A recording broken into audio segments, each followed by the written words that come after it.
Fantastic Beasts had a surprisingly good start. I enjoyed a smaller story and a character study of Newt Scamander and seeing a different part of the wizarding world. But of course, like every movie in a franchise, it needs to build to something bigger, and of course, we need more movies. So, as we know, Grindelwald shows up. And then we need to tell the story of him and Dumbledore. And because of this, it's not Newt's story anymore, which I've said many times I'm not a big fan of. Still, this storyline has its merits. Dumbledore's backstory in Grindelwald in the books was great.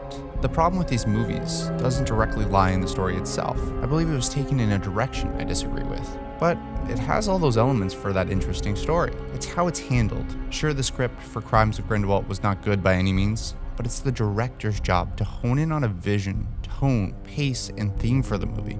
Mainly, he needs to guide the audience. And after seeing Crimes of Grindelwald, pace is obviously a major issue, and it's one of the main problems that Crimes of Grindelwald director David Yates commits. But even worse than that, it's how he handles the characters on the page. The major sin that he commits is Grindelwald. Johnny Depp, an actor who I think is extremely wrong for the role, actually does an okay job. But unfortunately, David Yates transformed him into something he shouldn't be. Did you know there were reshoots for Crimes of Grindelwald that weren't in the first script to make him more evil? I guess there were early test screenings for the film, and some of the audiences started siding with Grindelwald and agreeing with his philosophy. David Yates saw this as a major issue and started adding scenes so they wouldn't identify with the character, like him killing the child. First off, these are the worst scenes in the movies in my opinion. But more importantly, David Yates fundamentally doesn't understand Grindelwald as a character. The audience watching should be conflicted about Grindelwald. It makes him more compelling. It shouldn't be he's a big bad evil. They should be able to understand him and why he's doing these things. That's how he gathered such followers. He's working towards what he thinks is in the greater good, and he will do really anything necessary for it.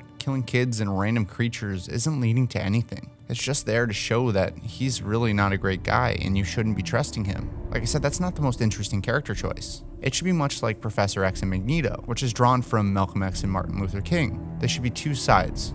One, Grindelwald, who's willing to use force to do anything necessary to get to his end goal, and Dumbledore, one who's more passive and wants to sit down and talk about these ideas. Having a character that's all bad isn't interesting in the least, and having these scenes included are some of the worst directing choices made in this film. David Yates needs to be replaced. He's been directing the last 6 movies in the Harry Potter universe. We need someone with a new vision. We need someone who understands these characters better, and we need someone who can course correct Grindelwald, because where they're progressing is not something I necessarily want to see.